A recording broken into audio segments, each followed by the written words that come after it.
Good evening. Welcome back to Webcast channel news tonight. My name is Christy Doyi, and first the highlights of the news. Content: Court vacates order of 3 months imprisonment on IG. Articles security team, journalists, others stranded at Jos Airport shuts down. Student jailed 20 months for stealing motorcycle. Elections: Please order tighten security at Kwara State's INEC headquarters. UK opens door to Nigerian teachers for employment. Why I'm at loggerheads with Atiku, Omeya, Okpara, Wike. Magistrate orders woman to sweep court premises for stealing rapper Baba to 3 months imprisonment for contempt. Justice Bolaji Olajuwon, in a ruling, said that there was evidence before the court that the IG had substantially complied with the court's earlier order directing the reinstatement of Patrick Okoli, who was compulsorily retired as a police officer. Justice Olajuwon therefore agreed with the submission of the counsel to the IG, simultaneously declared that in view of the development, the application by Mr. Baba is worthy of sympathetic consideration.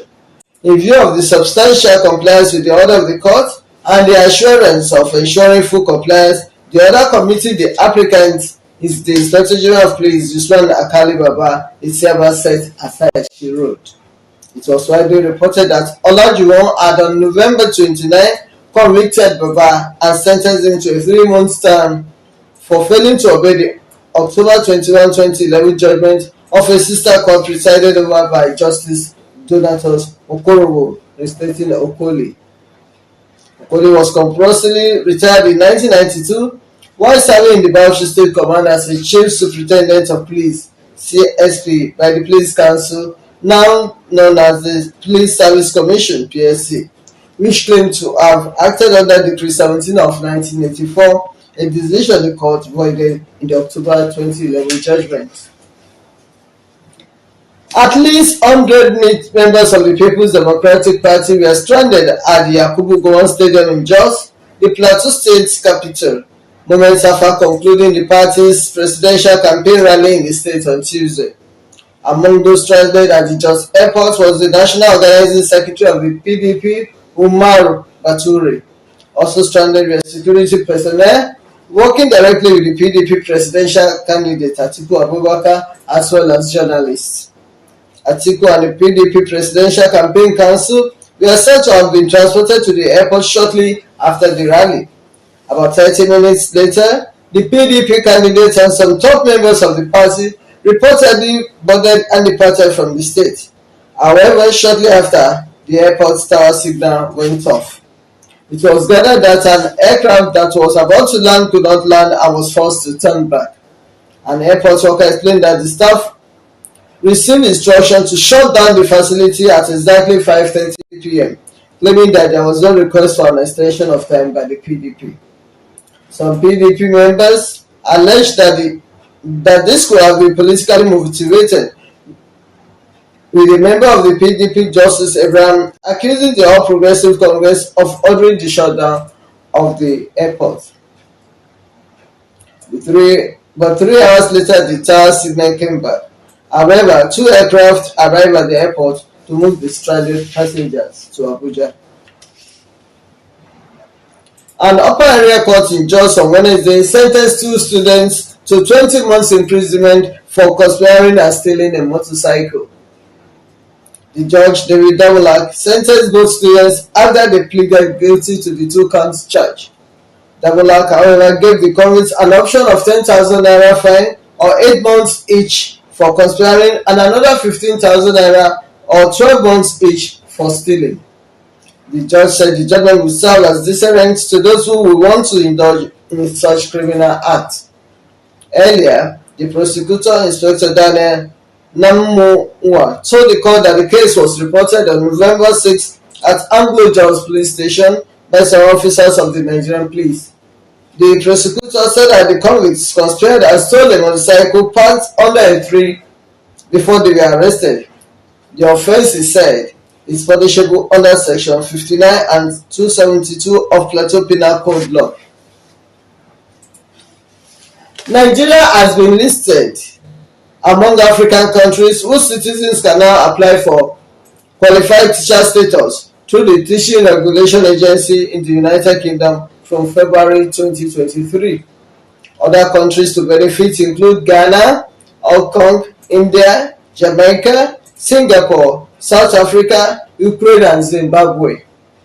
A publication earlier in December on the UK government's website, the Department for Education announced the application for interested non-UK nationals.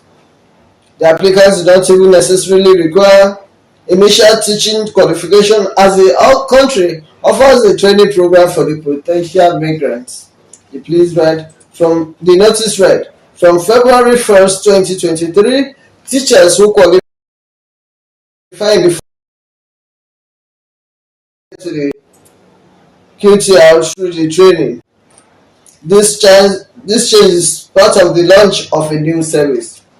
Teachers from all eligible countries will have to show they meet a consistent set of criteria for the award of the QTS over time. This route will be open to qualified teachers from every country outside the UK. To apply for assessment, only QTS, you do not need a formal teacher training qualification, the notice stated. However, you must have a minimum of 2 years teaching experience, a first bachelor's degree from a UK or non-UK university, an English language qualification which is the same standard as a grade 4 general certificate of secondary education, a maths qualification which is the same standard as a grade 4 GCSE to teach children aged 3 to 11 in primary schools, a physics, chemistry, or biology science qualification which is the same standard as a grade 4 GCSE. The Rivers State Governor, Yemisi Wike, has further explained the reasons behind the face-off with the presidential candidate of the People's Democratic Party for the 2023 post, Alhaji Atiku Abubakar. Wike spoke on Tuesday when members of the Rivers State Elders Council visited him on his birthday in Port Harcourt. He explained that the lingering crisis in the PDP, often linked to him, had nothing to do with him but stakeholders from the south, demanding that the national chairman of the PDP, Dr. Yosha Ayu, must quit. Offering the explanation to the members of the Rivers State Elders Council, led by their chairman Ferdinand Alabraba and his political associates, he said the southern stakeholders are insisting that both the presidential candidates and national chairman of the party cannot be from the north. Wike he said, I have no problem with the presidential candidate. Speaking on his perceived face-off with the Ikwere brothers such as Celestine Omeya and former Deputy Speaker House of Representatives Austin Akwara, Wike said they were begrudging him because of his insistence that it would be morally offensive for an Ikwere man to succeed him or even emerge PDP candidate for Rivers East Senatorial District. Wike also denied foisting Siminalayi Fubara on the party as the Rivers State governorship candidate. It said Fubara was a product of consensus. Let's go for a short break.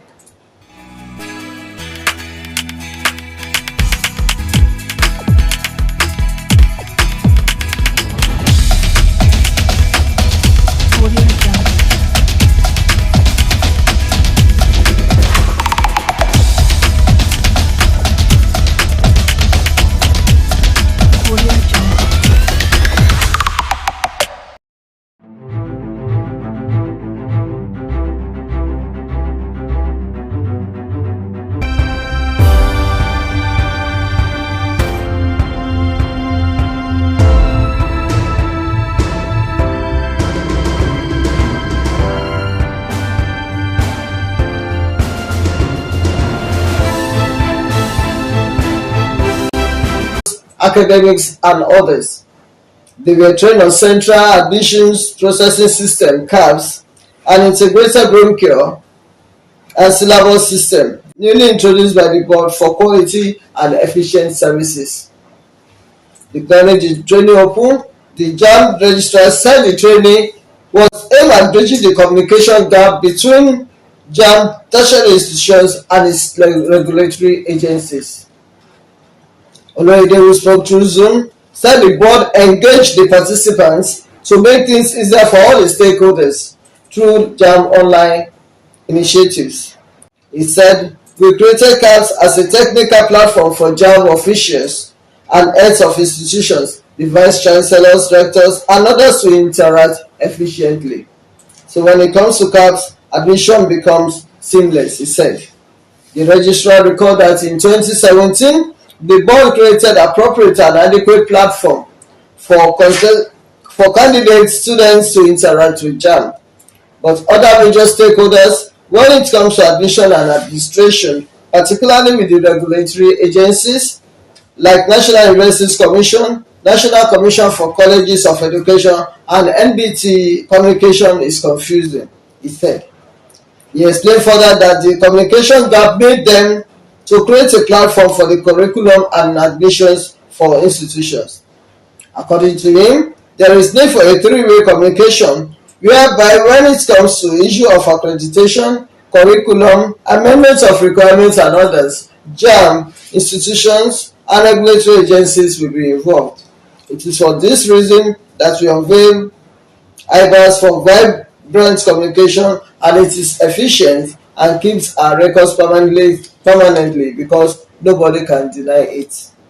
Also speaking, the zonal director JAMB Enugu, Mrs. Ebere Okeke, said the platforms will remove the risk and pain of institutions traveling to submit physical letters at its headquarters. She added that there will be no network challenge as the board has been using similar platforms for its examination for candidates without network failures.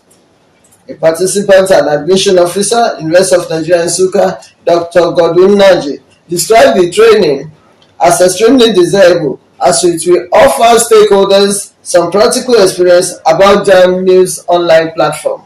No fewer than 200 heads of tertiary institutions participated in the training.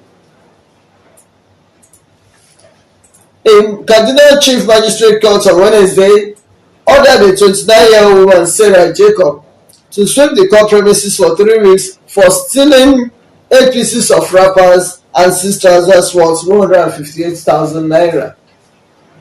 The convict, who resides at Bernalawa, Kaduna, pleaded guilty to the 2 counts of criminal trespass and theft, however pleaded for leniency. Magistrate Ibrahim Emmanuel, who did not give the convict an option to pay any fine, warned her to desist from committing crimes. Emmanuel also ordered the police to release the recovered wrappers to the complainant, Felicia Dauda. Earlier, the prosecution counsel, Inspector Chidigo, told the court that the complainant reported the matter at the Badawa police station on December 9. He said the convict entered the complainant's shop in Badawa complex and sold 8 pieces of wrappers and 6 trousers worth 158,000 naira. During police investigation, he said the convict confessed to committing the crime. The offence, he said, is punishable under the provisions of Section 348 and 271 of the Penal Code of Kaduna State 2017. The Assistant Inspector General of Police, AIG of Police in charge of Zone 8 representing Kogi and Kwara States, AIG Olakunle Ashafa, has directed the Kwara State Commissioner of Police, Paul Odama, to deploy more armed police personnel at the state's Independent National Electoral Commission's INEC office headquarters. This is in the wake of recent cases of attacks and vandalization of the Independent Electoral Commission's offices by hoodlums in some states of the Federation.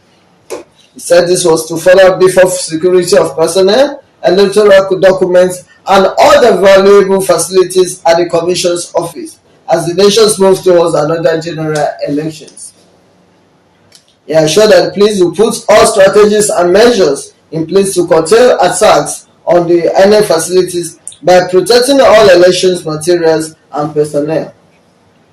The AIG promised that he will visit the INEC facilities in the state frequently to keep watch on happenings at the headquarters, particularly the Commission's facilities and personnel.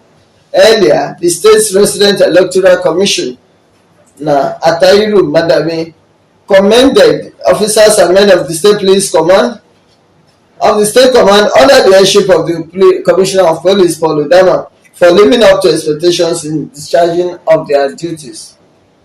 According to him, the police in the state have always been at alert and at their duty post anytime their services are needed and supportive in making the assignments of INEC officials each free. Thousands of people on Tuesday besieged the Lekon Salami Stadium in Ibadan for an auctioning of 80 forfeited cars conducted by the Economic and Financial Crimes Commission (EFCC), according to reports before at the auction exercise. Aliu Kiliya, president of the Nigerian Association of Auctioneers, expressed satisfaction with the conduct of the EFCC officials and the bidders. Kiliya said that about 80 forfeited cars were auctioned through licensed auctioneers, adding that the next step was payment by the winners within 24 hours. The association president said that failure of the first, second, and third bidders would require that members of the commission report back for the next line of action. Commenting, Victor Adedoyin, a civil servant and bidder, expressed satisfaction with the process, describing it as fair and transparent. Adedoyin said that the initial prices of the cars were very high, urged government to conduct future auction in line with the economic realities. He urged government to ensure that they have workers to auction before conducting such exercise in future, adding that it will always be cumbersome having millions of people bidding for few cars. Also, Alhaji Sikiru Lai Olaiwola, another successful bidder, said the exercise was very successful, adding that the auctioneers did a good job in spite of the large turnout. Olaiwola urged the commission to always trim down the numbers of participants in their advertisements next time they want to conduct such exercise. He also called on them to adopt other methods of auctioning the cars, especially written bids, pointing out that the auctioneers don't hear more than 1,000 bids. However, some other bidders expressed disappointment in the exercise, which they described as being predetermined. A participant, Mrs. Shola Olawoyin, said that the exercise was too cumbersome and faulty, adding that many of the bidders were unable to participate. Olawoyin said that the minimum prices of the cars were too high and the timing for the bidding skewed by the auctioneers to favor certain participants. She described the exercise as charade, calling on the commission to adopt more transparent methods in the future. That has been the news tonight.